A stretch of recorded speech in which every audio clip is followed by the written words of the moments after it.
and have to succumb to the narrative, right, about what it really is. So today we're going to be having an unboxing session on the Venture Matrix for the Future of Africa Series 6, right? It is titled The Transformative Economy, because here we get to discuss why it is needed at such a time like this. Why are we talking about this now?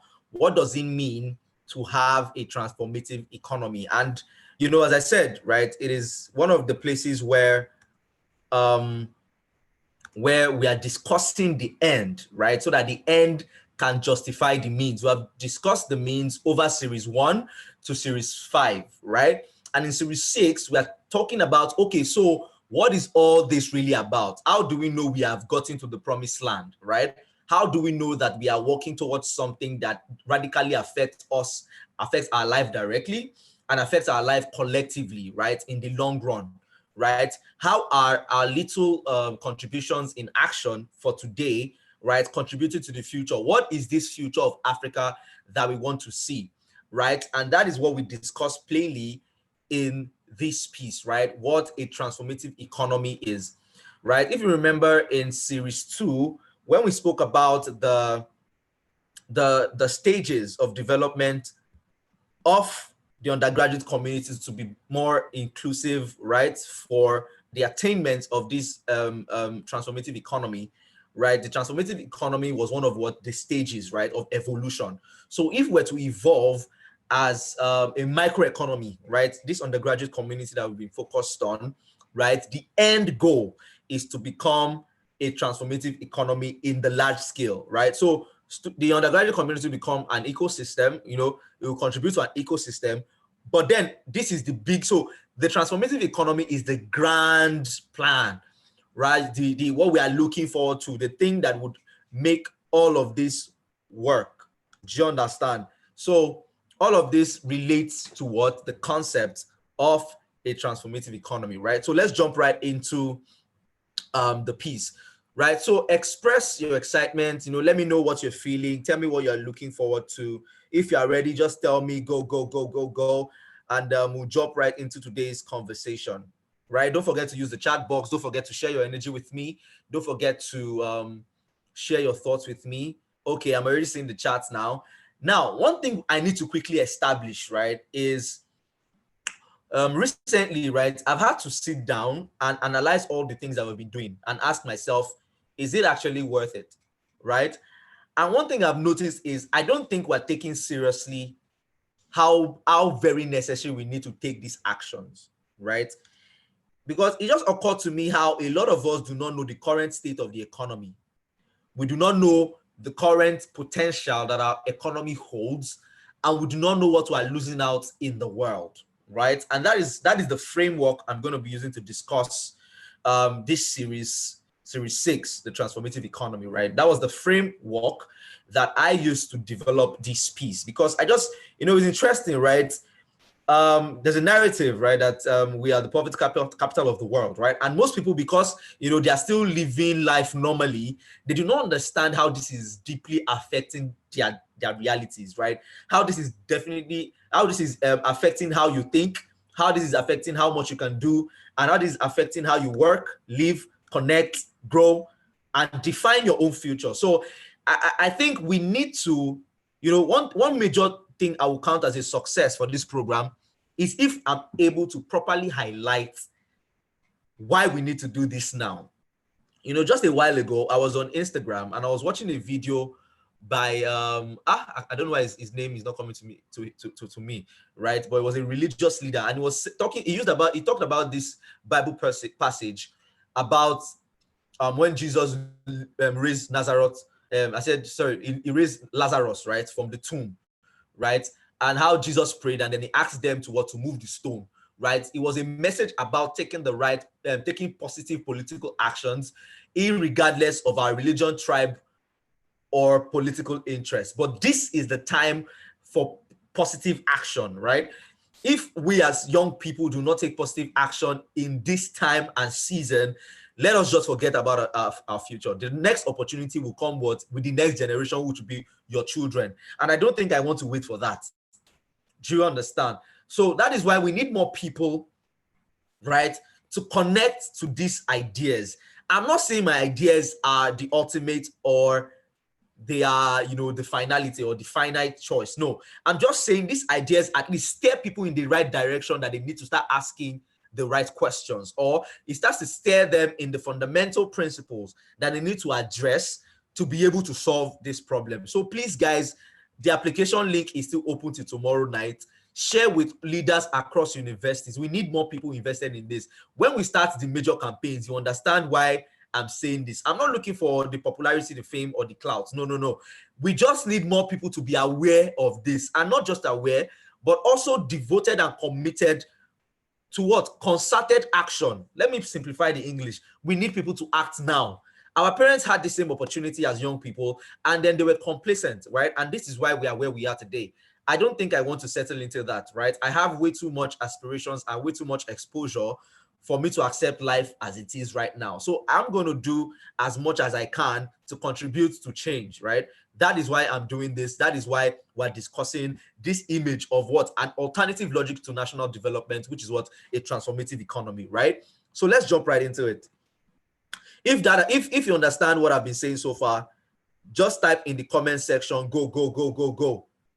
Let me know that I'm not speaking too much English and I can just fire on with this energy that I'm on. I know today is a Sunday. People want to rest on Sunday. But if you understand the gravity of the issue we're trying to solve, right? These are the kind of things that you lose sleep over, honestly, if you understand the gravity of what we're trying to solve and what we're trying to do and why it is practical and why we need to do it, right? So let's jump right into it. The Venture Matrix for the Future of Africa Series 6, the Transformative Economy. In the year 2017, I experienced a combination of events that birthed the vision of a transformative economy, which at the time was to be explored for Ile-Ife, Osun State. This was because it was my most immediate environment, and it presented an interesting case for such a disruptive idea to be designed and implemented owing to the economic reality dependent on the undergraduate community, but wasn't driven or led by the undergraduate community. What I was trying to say here is in 2017, I had a couple of events that started stirring up these questions in my heart, because I was privileged to be in the context of this idea where the economy of that community is dependent on students, but the economic structures were not designed by or for students at all. What that simply means is that in Ile-Ife, the Ile-Ife economy, right, is hugely dependent on students. Once students go on vacation, the whole economy shuts down, right? But if you come to Ife now and you observe, you see that young people are not the one partaking of these structures. The transportation is not run by young people. The governance, okay, the governance, of course, is run by young people, by the current Oni, but that's just one sector, right? Every other major sector, right, is not handled by young people, right? And by young people, I mean undergraduate community, because they make the population, or they make the driving force of the economy, and yet they are not participating in any way aside being consumers. That's what I was trying to say here, right? That Ife was the first reference case where I could develop and design this idea of how to achieve a transformative economy. Although in 2017, the idea was not the venture matrix for the future of Africa, right? So you're going to learn about that in today's project. So the venture matrix for the future of Africa is not actually the first idea.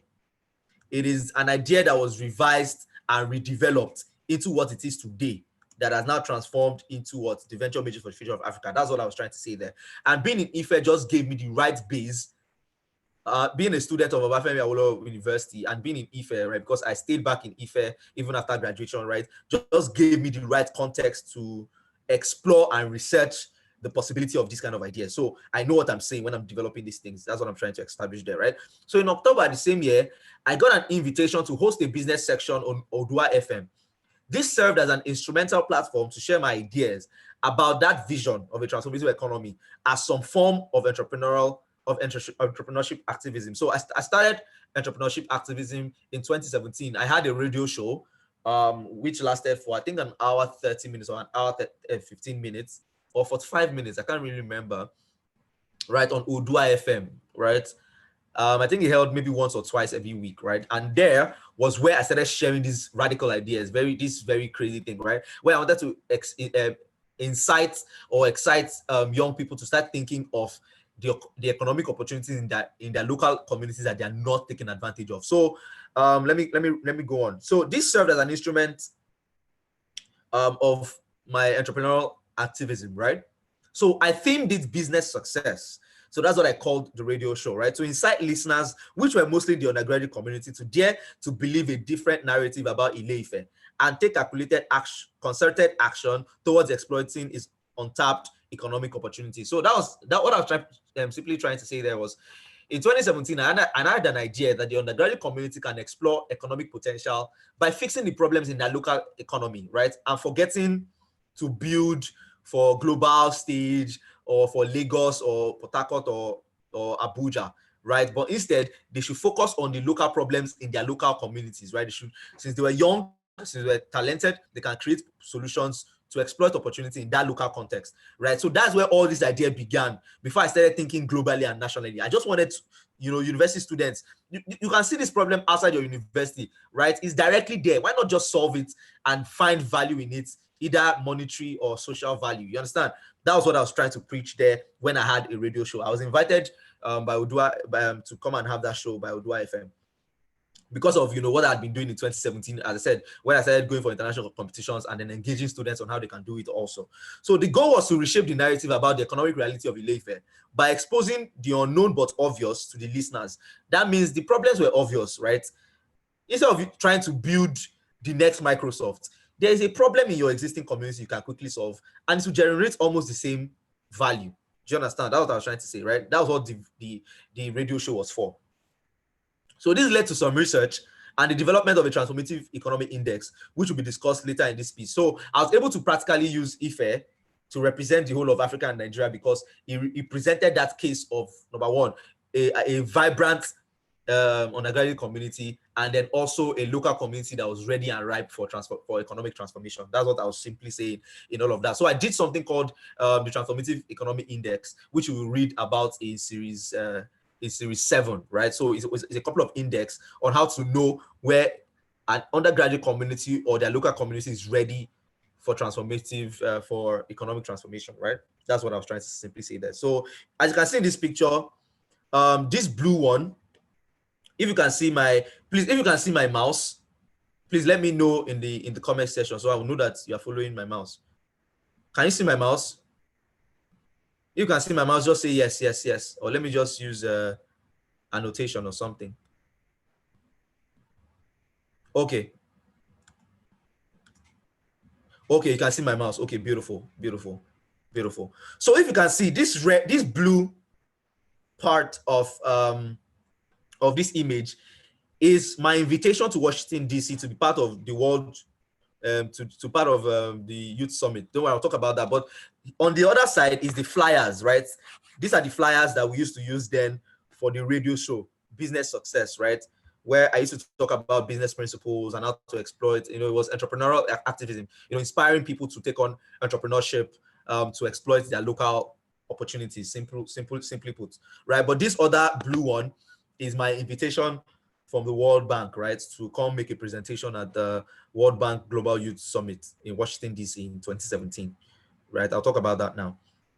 So amidst the internal conflict with the disruptive nature of what I was proposing at the time, I kept seeking validation for what I had deemed as a form of craziness. So yes, in 2017, I thought I was crazy, right? I thought the ideas I had was too radical. I thought it was, that's why it took me 3 years for me to come out again and start working on them as much as I'm doing now. I thought the ideas were too much, where it was crazy, right? It still seems crazy to me, but at least I'm a little more confident on taking action right now, right? So that's what I was trying to say there, right? That I was having internal conflicts, so I was looking for what validation, and my invitation to the World Bank Youth Summit was all the validation I needed. That yes, I think some people in some other part of the world thinks this is viable. So yes, they validated the ideas and told me to come pitch it, at this thing, and that's when I knew, okay, this is actually something I can devote my life to. It has some actual value to be solved, right? So that was what I was trying to say in this first line. So that validation came in November 2017 when I got an invitation from the World Bank to participate as a delegate at the World Bank Youth Summit hosted in Washington, D.C., so that people will not think that, it's all crazy ideas, right? So the World Bank has actually, reviewed it and had validated it by inviting me to come participate as a delegate, right? So I stumbled on the opportunity and decided to draft my vision for a transformative economy happening in Ile-Ife through an initiative I was building called Business Hub OAU, and I was selected to come present the idea at the dialogue. However, I could not attend because I was unable to raise the budget for the engagement within the time frame. So the thing is that the time frame for that, the time between where I got my application granted and then the dates for the event was really short. I think the budget at that time, as at 2017, was over 2 million naira. So I didn't have a strong network at the time. So raising 2 million was very hard work. So I couldn't do it. So sadly, I couldn't go. And the way the program was structured was, because they were inviting people from all over the world, they wanted everybody to sponsor themselves and then they'll now reimburse. But I couldn't do that, sadly. That's why, for this life, hustle, make opportunity, they pass you by. Right, so let's jump right into it. So the first idea I had was called Business Hub Obafemi Awolowo University, right? So Business Hub was an idea to incite undergraduates to solve social problems that explore economic opportunity. So that was strictly, that idea was just for students to just solve problems in their local community. That was all, right? It wasn't as big as this. So this singular event reduced the internal conflict about my proposition, and I kept investing efforts to design a solution that was progressive, holistic, and inclusive. So I didn't stop, right? I might have stopped, but the idea still lingered in my mind, and I kept refining it, doing my research, refining it, and all of that, right? And that's what it became after 3 years, the Venture Matrix for the Future of Africa, right? So Business Hub was my first attempt at understanding the design of a transformative economy, and 4 years of transition has transformed its core ideas into the Venture Matrix for the Future of Africa. Business Hub OAU was designed as a social intervention driven by a community of business enthusiasts building an environment for business leadership to thrive. So as I said, it was still about enabling environments, right? Business Hub was not focused on how can young people gather together and create an enabling environment for them to be able to achieve their dreams. So this focus was on business leadership. So the focus was on business leadership because I felt fundamentally leadership was the problem that we needed to solve, because once people can solve the leadership problem, people can grow their ideas into change, right?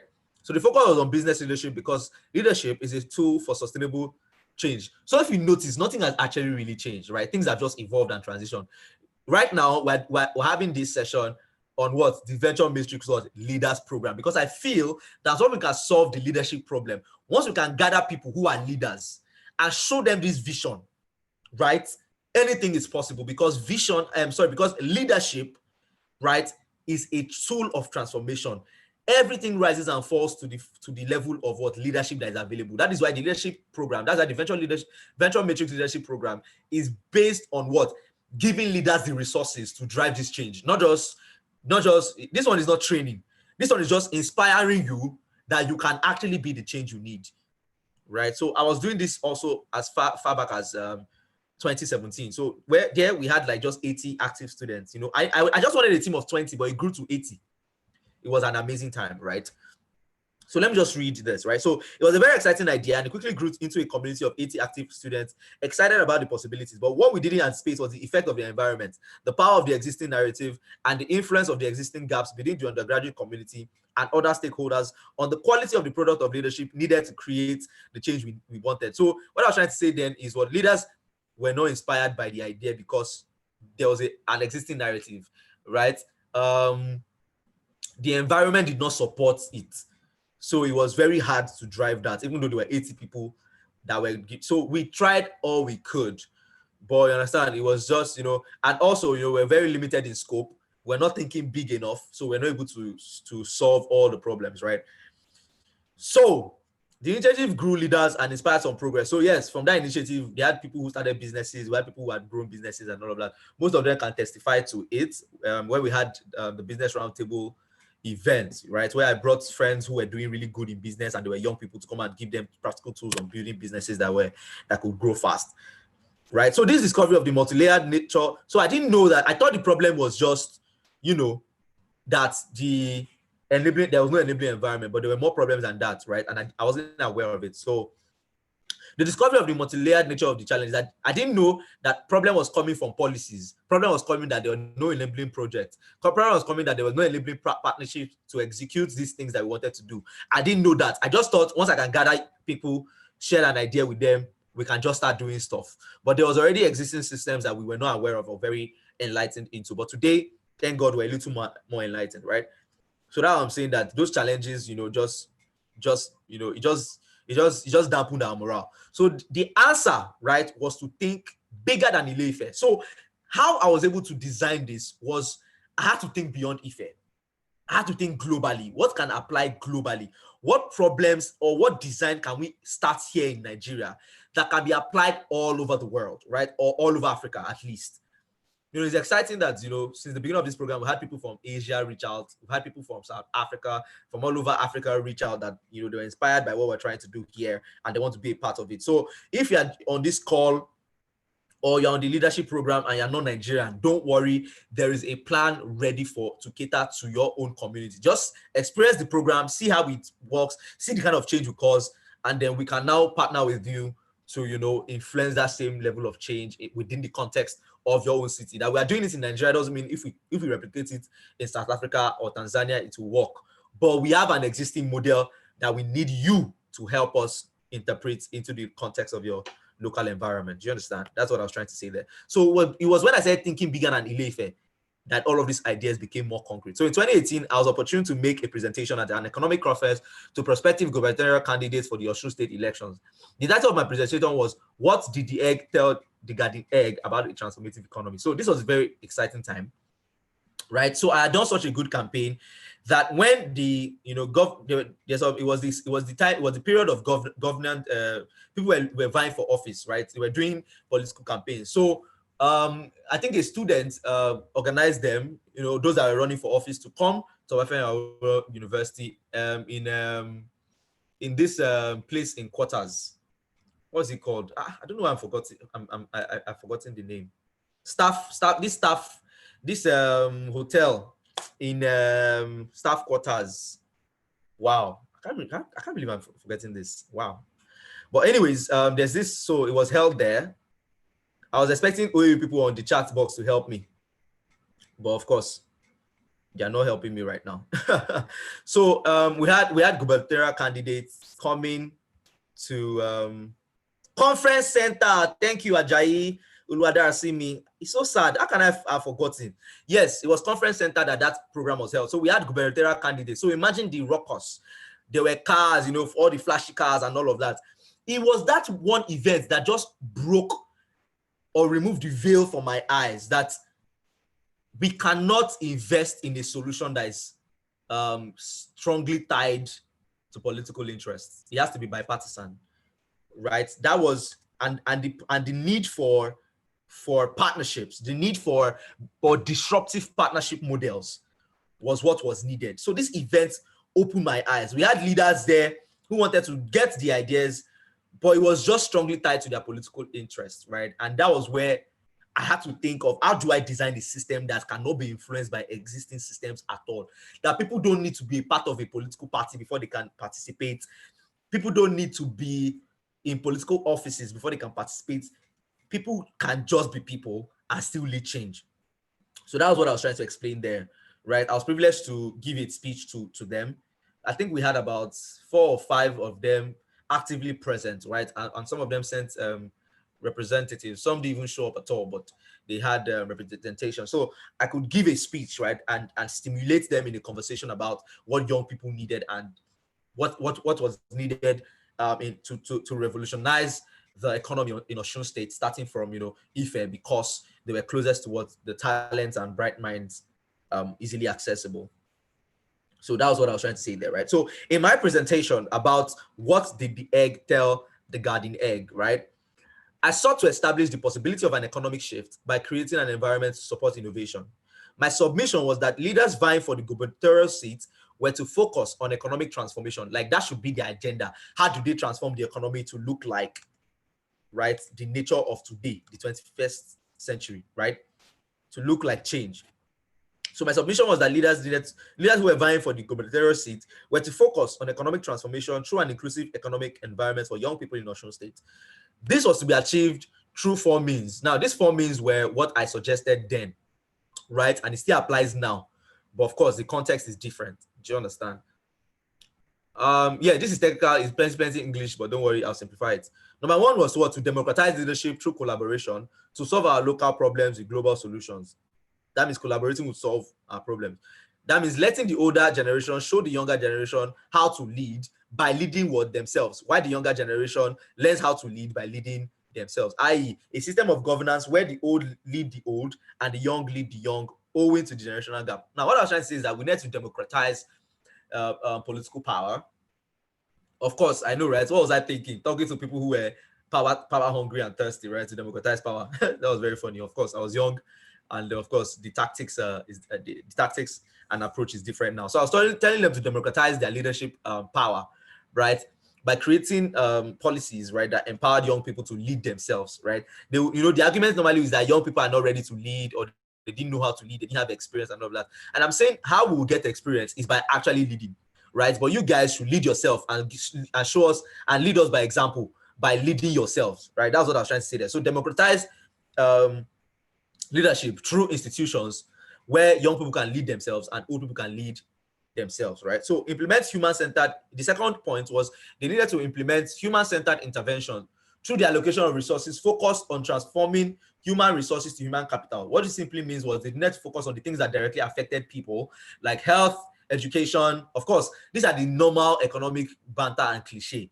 But the point was to invest in human capital development so that we'll not just have human resources, as we are normally saying. We need to now have human capital that we can spend, meaning people who have been developed in talent, in competence, in exposure, in capacity, right? That's what I was trying to say, right? So this was to be achieved by providing incentives for initiatives to groom talents in the undergraduate community of Obafemi to solve local problems in Ile-Ife as a bridge between the host community and undergraduate community. Now, this simply means that they needed to focus on projects, on plans, right, that would incentivize young people in communities like OAU, brilliant minds in the Obafemi Awolowo universities, Oduduwa universities, in the Redeemers, because, beautifully, Ife has about more than 8 universities surrounding it. Very interesting. Like, that's why I love Ife so much. It has an interesting economic case that we're not fully tapping into, right? So imagine having so much university, so much young people, so much brilliant minds, and nothing is being done. So they need to incentivize young people to start solving local problems, create funds, create maybe a trust fund where you invest in, things like that. That's what I was saying they should do, right? Give them incentives, give them healthcare, give them healthcare products, insurance, things like that. Incentivize people who want to create and solve problems. Simply, that's what I was trying to say, right? Number 2 is leverage and embrace culture as a driving force and tool for change and innovation. Yeah, so I was saying, we're in the supposed base of culture for very, Ife is very culturally rich. So we need to exploit that, right? So that's why, it was exciting to see something like that almost being done with the things like Ife Grand Results, trying to make it a tourism center and all of that. So that kind of thing was what I was advocating though as far back as 2017. But it was beyond that. It was beyond real estate. It was beyond that. But using culture, right, as a tool of innovation and change, right, making sure there's a way we do things here, right? That's kind of thing, right? Make sure that we incentivize culture as a driving tool for innovation. That's what I was trying to say there, right? Number 4 was implement structures that create and sustain an enabling environment through social development. So this was talking about the development as we learned about institutions, right? The rise of institutions through policies, projects, and partnerships, right? So let them basically what I was trying to say here is, now I have a personal notion that the government was not capacitated to manage national resources as we think. No. What they should do is, number 1, manage those resources, allocate those resources, and then bring in international partnerships to properly maximize that relationship. They should not be directly involved in implementing or using these resources. That is the job of the private sector, to carry these natural resources, to carry the natural assets and all of that, and implement it into value creation. I don't think, like now, it was funny, it was laughable that we tried that the government or the federal government tried to create its own public innovation.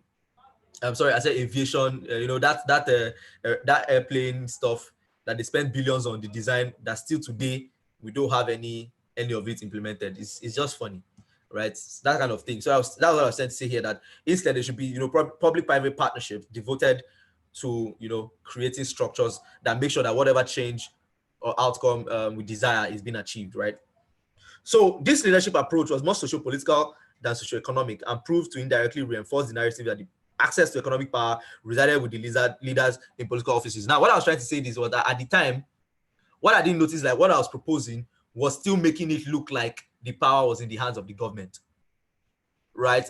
The approach was still very socio-political instead of being socio-economic. So in 2017, I was very socio-political, addressing politics and all of that. But today, right, I'm more socio-economic, right, because I've learned the ropes. That's what I'm trying to say there, right? So that conversation that we had at my presentation to the gubernatorial candidates, it got some parties interested, right? But they were still all driven by political interest. The major aim was to consolidate their position for a chance at gubernatorial elections. Basically, what I was trying to say there is that what they were looking for was points on how to sell their agenda to the youths. I wasn't very aware of that, right? To me, I was just being a good guy, sharing good ideas. But what they just wanted was to listen to things they could use in their campaign. Simply put, that's what I was trying to say there.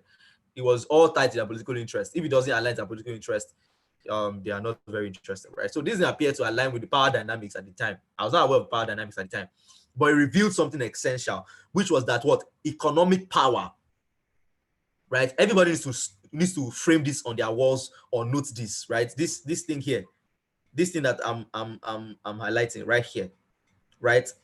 That power dynamics, right, is actually about economic power, which is defined by the nature of opportunity made available. That is to say, economic power wasn't about politics. It's about the creation of value and youth participation. Let me simplify this for you. The reason why a politician can come to you today and tell you vote for me is because he will tell you the creation of jobs. The creation of jobs is not political, it's economic. So political power is actually defined by how much opportunity can be created in economics, right? So that's why I'm saying right now the design is socio-economical. Let's focus on the things that are within our sphere of influence, not by politics. Do you understand? Because economic power is not about politics. The reason why politicians have so much power is because they have economic power. They have the money, right? They have the connect, right? They have the competence. By competence, I actually mean they get the best education, even though they do not apply it. Because they have selfish interest that benefits them. That's what I'm trying to simply say here, right? That politics is actually about economic power. Forget politics. Once you can make sure that there's access to economic power, political power would lose value. For example, even with the not too young to run bill, you still need to raise crazy amount of money for you to properly function in politics. So politics is about economic power. Don't be deceived. Power is just everything. That's why I like that comment I made, that everything except power is about power, right? But power is actually about value. That is simply what it is. Everything in this life is about power except power, because power is actually about value. So that's what I was trying to explain there, right? If you want to that's why if you want to go into politics today, right, you don't even need to have any political experience. As you can see with Donald Trump, all you need to do is have economic power. Donald Trump could be an opposing candidate because he's a real estate mogul. He has money. There are people that if he says he's not working again, there are people's lives that would suffer. That's economic power. The reason why Dangote is Dangote is not because he's the richest man. No. It's because of he has value creation. If Dangote closes all of his business today, there are families that will suffer. That is real power. That is economic power. That is what I'm saying we need to focus on as young people. Until we get that, politics will still look like the ultimate. That's what I was trying to say there. Right? So This is because every 25 years, a new generation initiates a negotiation to lead conversations to disrupt existing narratives about the economic and socio-economic climate defining their future, right? This provides a platform for political ambition to be explored and exploited by those seeking to retain power and those seeking to acquire it. What I was trying to say here is that every 25 years, right, a new generation is born. And what this simply means is that every 25 years, a change happens. Is you can check through history, every 25-year intervals. Radical change always happens. That's why this is a perfect time to do this, right? We're in that 25 years space, right, where we can renegotiate power and ask ourselves, what is the existing narrative about power? How can we possess power and then exploit power, right? That is what I was trying to say here, right? That every 25 years, right, a new generation starts to ask questions. That is why politics, right, is always very hot in these 25-year intervals, right? Because politicians who have been in power, understand power, just need to keep that same, they just need to keep the playing field the same, right? So what they do is just distract young people, jump back into power, and then wait another 25 years before somebody else will start raising questions. Do you understand? That's what I was trying to explain here, right? That provides a platform for people who are interested in politics to get involved. So therefore, the negotiation for a transformative economy in this generation is to drive conversation about the system defining the creation of opportunity, right? Because people gravitate towards opportunities just like how plants gravitate towards the sun. Creating an environment for the creation and recreation of opportunity is how the economy would flourish. Now, what I was simply trying to say here is that I remember asking a friend, right? A friend was asking me, Tony, why do you love Ife so much? Why are you always in Ife? Right? There's no opportunity in Ife. He was always saying that. And I said, I totally agree with you. But the problem why people are not in Ife. Yeah, so the problem was, he said, why do you think people are not in Ife and why are you in Ife? I said, what people don't know is that Ife is a blank check. Right? That the places that pose the biggest resistance also pose the biggest opportunities. Right? And that the reason why people are not remaining, the reason why people finish from their campus and leave is because there's no opportunity. They are leaving for what? For where opportunity is. That's why people finish from Ife and go to Lagos. People finish from Futa and go to Lagos. People finish and go to Lagos. Why? Because that's where opportunity is. People will always gravitate to where there's opportunity. Well, that's like the way the plants gravitate towards the sun. Wherever the sun is where the plants will grow towards. That's how people are with opportunity. So all you need to do, right, is create an environment where opportunities can be created and recreated, and people will stay. So that's why I'm saying the undergraduate community is our first best bet as a route to achieving what the transformative economy. If you resonate with what I'm saying, if you understand at all, let me know in the comment section. Let me know. Just say wisdom or something. Let me just know that you can relate with what I'm saying, right? So that we can jump right back into the piece. Let me know in the comment section what you think. If you think what I'm saying doesn't make sense or you cannot relate to it, right? So that's all you need to do. Once you can create an environment that supports the creation of opportunity, people will stay back. Now, imagine, let's play it. Let's just stay on this conversation with me. Imagine your school. Let's use FUTA because, sorry, I'm not look like, it's only applicable to you. Imagine you graduate from FUTA and you can get the same job you can get in Lagos, in FUTA. Why would you need to leave for Lagos? Right? This would even solve our migration problem because they say Lagos is over jam-packed. There are other cities we can exploit opportunity. So let's start from, like now, I'm going to start from Ife. In Ife, right, you have the brightest minds or some of the brightest minds in Africa in Ife here. But yet they will finish from Ife and migrate to Lagos, migrate to outside the country. Why? Because Ife is not a conducive environment for the creation of opportunity right now. So until the undergraduate community see this and build an enabling environment, people will continue graduating and living and exploring opportunities elsewhere. So the creation of an environment that supports value creation is paramount for the achievement of a transformative economy. That's simply what I'm trying to say here, right? So in a transformative economy, the government would need to reshape the narrative. So the government should not be the biggest employer. In a transformative economy, the government is not the biggest employer, but what is the biggest enabler for employment? That is the difference within today's economy and a transformative economy. You will not be hearing things like the narrative where, the government is the biggest employer of labor. No. That's permit my French, it's a bullshit economy. But a transformative hyper growth economy is an economy where the government is what? The biggest enabler. You know, where you have where the government is competing with the private sector to create opportunities. That is a transformative economy, right? So in a transformative economy, the government would need to reshape the narrative from being the biggest employer of labor to being the biggest enabler for labor, as the biggest consumer or customer of the value creation ecosystem within their states, within their local communities, right? So remember the stages of development of this transformative economy, right? When enabling environment has been created for value creation, institutions have been built to regulate it.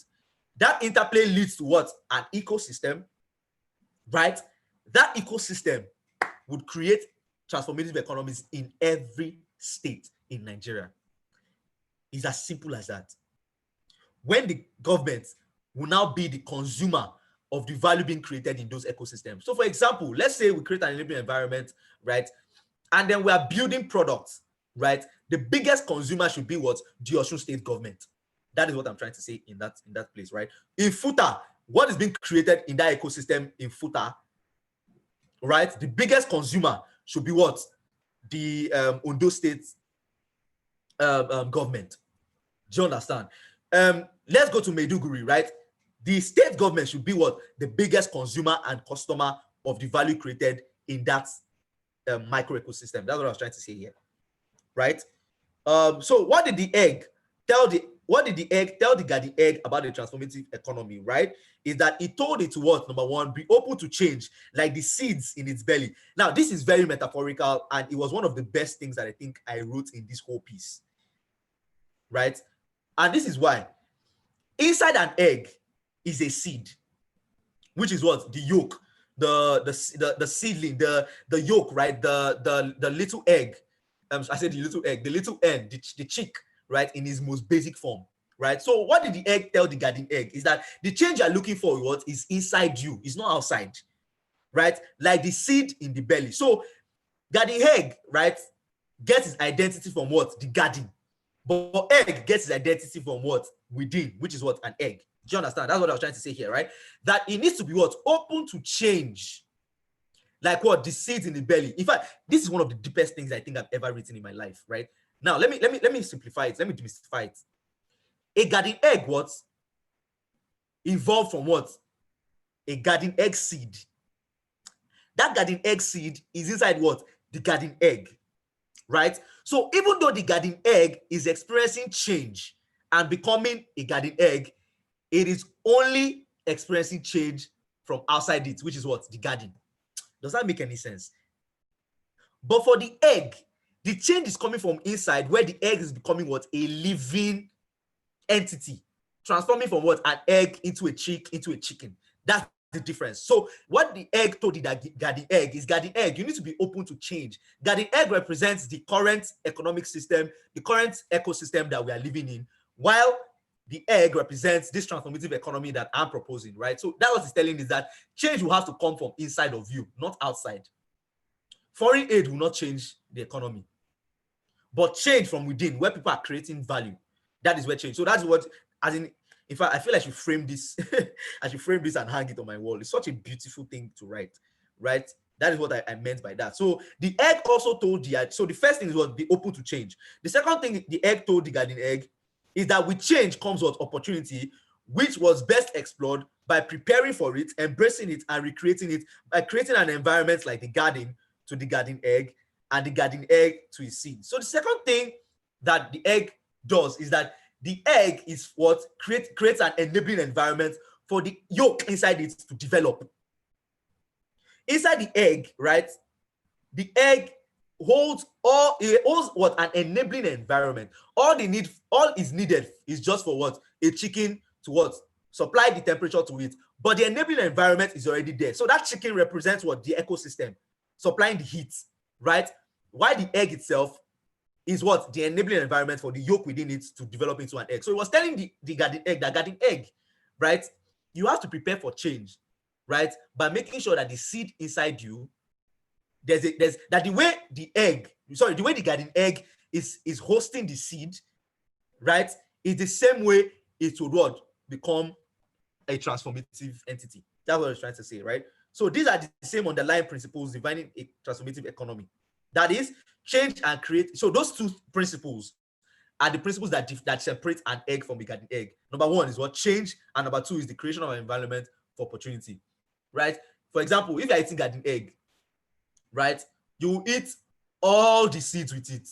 Do you understand? But when you're eating an egg, right, it would have to, it has the capacity to what, become what, a chick or a chicken that can produce what, more eggs. So that's how we need to think, right? We should stop thinking like garden eggs, where it's just chop belly food, chop belly food. We're not thinking of the future. We're not thinking of multiplication and growth.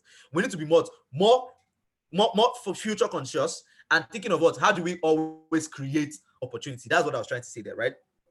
So this is 4:45, but we have only 15 minutes, so I need to rush. As I said, I promise to respect your time. So this is how the age of industry. So now we're talking about. I like historical context. As I said, I did some research. I like historical context. So this passage, this part of the piece, talks about, you know, an historical context. So this is how the age of industry. So when you hear the third revolution, the third industrial revolution, and all of that. So this is how the age of industrialization evolved into the industrial revolution of the 18th and 19th century. It is simply the story of how men built a global economy by what? Casting visions and taking on audacious goals and engaging. So I just gave the blueprints for how to achieve industrialization or an industrial revolution, right? Which is what, as I said, groundbreakers, how men built a global by casting visions. Number two, taking on audacious goals, which was what? Represented by what? The environment, right? And getting a talent pool at universities, employing local and indigenous labor for community development and exploring market opportunities. So this is the same underlying narrative of how China and California's Stanford University opened a vista for the emergence of Silicon Valley, taking on active roles in the global economy through what? The fourth industrial revolution. Africa has mostly been a spectator through this period of change, but the venture measures for the future of Africa is a strategic approach to leading its own economic revolution and changing the narrative. Africa can do this too, because she has more hardworking people representing her talent supply asset class, more challenges, creating more opportunities, and more access to resources like never before to become both an active player in the global economy and leader of the transformative economy. To achieve this reality, we must do it differently through the young people of our undergraduate community. So what this whole place is saying is that it has been done before, right? And during those times where it was being done, where the US, China, and the rest of the world were taking active roles in shaping global economy, Africa was just there, sitting like Dodoyo, right? But now there's an opportunity for Africa to participate. And what we need to be used, and what we can do differently strategically, what would differentiate us from other nations is that we're doing it through the young people in what are undergraduate communities. That is what makes this value proposition for the venture measures for the future of Africa very strategically different. This is what makes us globally competitive. That while other people were doing it by building industries, we are doing it by investing in human capital and developing young people and developing their ideas from the undergraduate community. That's simply what that whole part of the piece was saying. So this part is also very technical, so I'm just going to read through and then just give a narration of it, because this one is very, so this is one of the parts where I get very technical and provide reports that you can read, so that you'll not think that all of this is just BB grammar and plenty talk, right? You can read research. So according to a report published in 2015, just 5 years ago, so you can measure the difference, right? According to a report published in 2015, Africa was the second most attractive investment destination in the world, with Nigeria ranking amongst one of the top 3 established markets, right? 5 years later, Rwanda, Ghana, Kenya, they have been outperforming their initial economic position owing to their investment in value creation by their youth population and inclusive economic environments compared to Nigeria in the same period. So what I was trying to say there is, just 5 years ago, right, Nigeria was one of the top 3 best attractive investment destinations in the world, right? Places like Kenya and Rwanda and Ghana, they didn't even place in those top 3, right? But right now, those guys are playing at the same top 3 and giving us Shiko out of what? They are displacing us from the global economy league, if I will call it that. They're displacing us from the table, right? Right now, if you have money, you invest in Rwanda and Kenya. That's what I'm basically saying, right? So until we fix fundamental problems, those guys will gap us, and giant of Africa will just become by mouth. So the challenge case for a transformative economy is, so we need to really, that's why, you know, I do not enjoy having to ask people to be active on the program or begging anybody, right? I need people who can see this problem, right, and want to tackle it, this is actually really serious issue that we need to actually take. You know, imagine yourself 10 years from now when you have kids and they cannot provide the best life for your kids, not because you're not hardworking, but because the environment just doesn't support it. Then you understand why this has to be done now. So the challenge case for a transformative economy, right? So this is basically the solution, is by what? Solving access to opportunities by deploying disruptive economic solutions. Simple. That solve the problem that is characterizing the most dominant segment of the population being the lowest earners within the value chain. Now, what this simply means is, I love that point also because it's very, very strategic. What it means is that, do you know that why we are called the poverty capital of the world, aside the economic indicators and indexes, is because the people who make up more than half of the population actually are the lowest earning parts of the population. Let me give you an example, meaning that young people are poor. Not that they are not poverty, or forget poverty, say poverty line, but it just means that young people don't have economic power. Young people don't have resources of their own. That's the difference. An 18-year-old in US can already afford rent, can already afford, probably even buy a car, can already afford his own data and feeding expenses. An 18-year-old here, if he's not doing Yahoo, or is not just, you know, privileged to start, you know, to have maybe rich parents or start work early or be a sharp guy who has access to resources, you know, they're still living with their parents. They can't afford rent. Rent for an 18-year-old in Nigeria, you're joking, right? That is the economic reality, right? More than her, and we make the majority of the population. So can you see how big this problem is? That is why Nigeria is defined as poor. It's not because we don't have resources or we are not rich. More than half of our population are young, and these young people, who we can use as the defining factor of how well we are doing in the economy, cannot afford the basic things of life. That is the problem. That is what I'm simply saying here. That all that grammar is what I'm simply trying to say there. Africa is home to about 1 billion people, right? With more than half of its population being young. So Africa has now 1 billion people in Africa, right? But then that 1 billion, more than 60% is young people. See, it's just like saying you enter a class, right? Let's say in your class, there are 30 students, right? Out of the 30 students, 20 students cannot afford school fees, right? So what will you say about the class? That the class cannot afford school fees, even though there are 5 people who can afford the school fees. That's simply what's happening in Nigeria. Please, if that point has been simplified, if you understand that point, let me know in the comment section. Say yes. So I'll know if that point needs to be stressed. That's the economic case of Nigeria. There are rich people, yes. There are wealthy people in Nigeria, yes. But the population, the greater number of us, do not have access to the basicest of resources. That is the problem. And this half of us, these people who don't have any access at all, are the people in the universities who make up a part of that class. Do you understand? That's what I was trying to say there, right? Wow, it's almost 5. That means we have just about 20 more minutes. So I'm going to really need to rush now.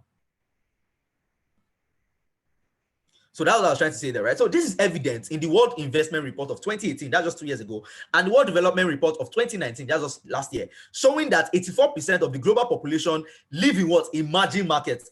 If you remember, I said I prefer calling us emerging economies, but let's just, you know, follow this. 84% of the global population live in emerging markets, but a gap exists between the investment climate, value creation, and the participation of the youth population, aside being consumers. That is, Africa's market opportunity is currently defined by its consumption and not the creation of value. And that is the problem that we need to fix. That is what the venture matrix for the future of Africa is trying to readdress. That our opportunity should not be that we are the largest consumers or we hold the largest consumers, but we have the largest amount of value creators. That's what defines America's economy. That's what defines China's economy. They are defined by value creation and consumption, not just consumption. So we need to balance that out here in Africa for us to solve this problem.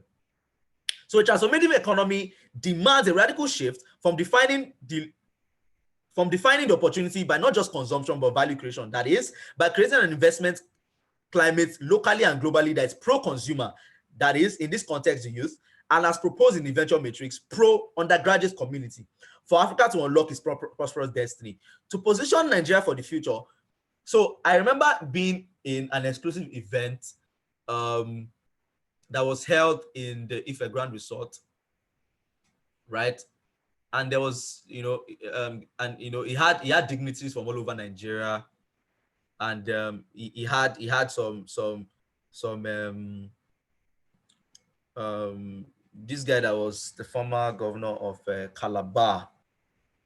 I'm sorry, guys. I don't, I have so much in my head that the information just gets displaced sometimes. Who was the former governor of Calabar? Can someone help me in the comment section? Can someone help me in the comment section? Yeah, thank you. God bless you, right? So we had Donald Duke. I don't know how that eludes me, but I'm sorry, you forgive me. Donald Duke came to give a presentation, right? And he released this data that made this thing come alive to me and made it really practical. He said to position Nigeria for the future, right? 15% growth annually for 10 years in the real sector is required to achieve this. So he said right now that we're such in a devastating case that we need a 50% growth annually, right? For 10 years straight in the real sector. That is in the private sector that is regulated and standardized, all of that, to achieve the position. Now, let me simplify this in simple terms, right? Right now, our economic growth is in single digits, right? 15% is double that and a little more. Do you understand? I'm not stating the figures because I don't know the figures, right? I'm declaring that, I don't know, but I know what we need based on what the growth projections, right? So, and we need that for what, 10 years straight. So if we don't create a sustainable system to achieve that outcome right now, that means we have a 10 years gap we always need to meet. Do you understand? That means, number one, for job creation, we need to double it. For healthcare and all of that, we need to double the effort. So that is what it simply means. And not just double it, but we need to now keep it double steady for 10 years for us to now be what's called economically healthy. That's what he was trying to say there, right? And he says that to achieve this position, we need to diversify not just the economy, but the economic framework from natural resources to human resources. Okay, that one is my own contribution, right? That for us to achieve that, we need to diversify our economic framework from natural resources to human resources, right? In investing in people, right? So we would need to diversify our efforts from building employable youths. Remember, I said the problem with young people's talent development in Africa is not about them being unemployable, is that there's no enabling environments for actual talent development here in Africa, here in Nigeria. So it's about the employment environment, not about the employment itself. Young people are actually employable. It's just that they've not been hosted within an environment where getting the right skills is what is the reality of the day. As I said, don't just conform to narratives. Question the narrative. When you see data saying Nigerian people young people are unemployable, don't just drink it like Zobo. Question, why did they say that? Because most times what they're referencing is that currently young people are unemployable, but the real problem is not about their unemployability. It's about the environment that's supposed to be designed for their employability that doesn't exist, that is dysfunctional. That is the actual problem. So young people are not the problem. The environment is the problem.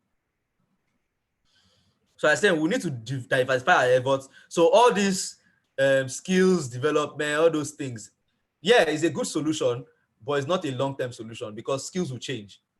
I said, I remember having that argument with my friend that the future was not technology, but the business of technology, right? And what I told him was, all of the code that people are writing today, right?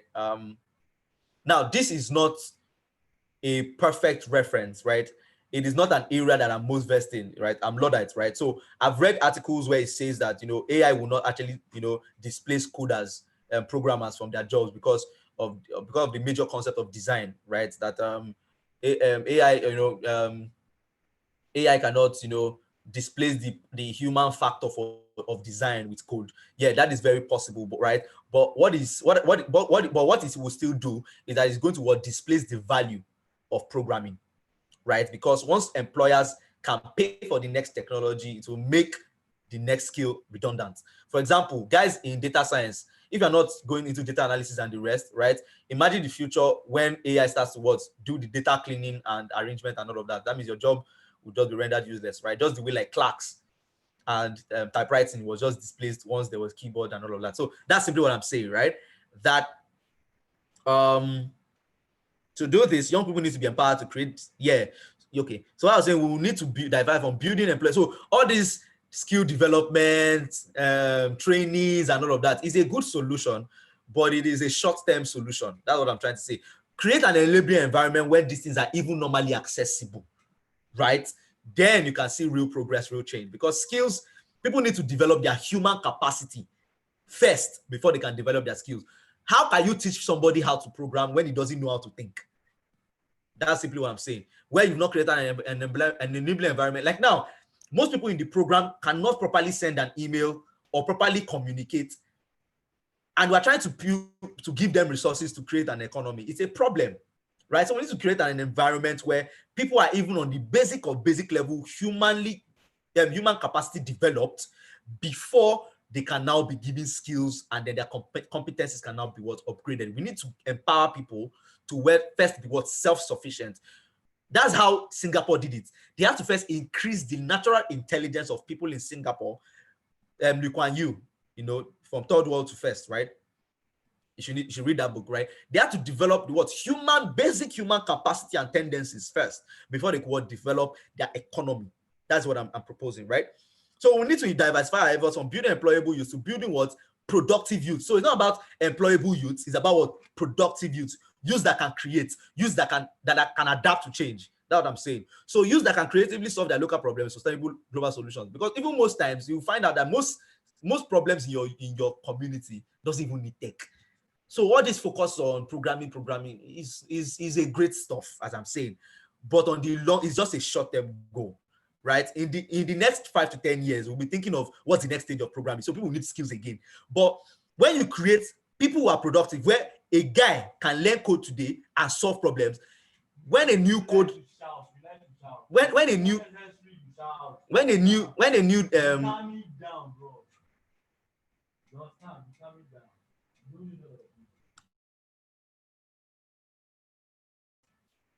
sorry about that. So when a new project comes, sorry about that. That really disrupted.